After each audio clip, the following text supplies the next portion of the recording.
बिस्मिल्लाहिर्रहमानिर्रहीम। अस्सलाम वालेकुम। कैसे हैं आप सब। आज हम बनाएंगे पिज़्ज़ा डो। पिज़्ज़ा डो बनाने के लिए जिन चीज़ों की ज़रूरत है वो ये है। 2 चम्मच मैंने कुकिंग ऑयल लिया, 1 चम्मच ईस्ट यानी खमीर, नमक आधा चम्मच, 1 चम्मच चीनी पीसी हुई, दूध 4 चम्मच या आधा कप, पानी आधा कप, नीम गर्म पानी चाहिए हमें, 2 कप मैदा।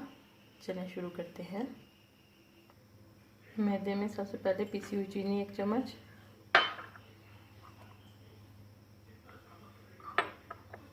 आधा चम्मच नमक, ईस्ट 1 चम्मच, कुकिंग ऑयल 1 चम्मच, 1 चम्मच बचा लेंगे, दूध 4 चम्मच। मिक्स करेंगे अब अच्छी तरह।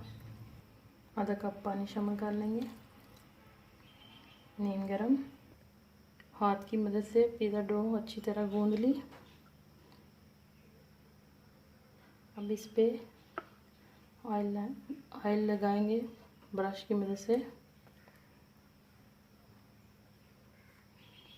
एक बॉल लिया, उसमें भी ऑयल लगा लिया इस तरह। अब इसको प्लास्टिक शीट से कवर कर लेंगे।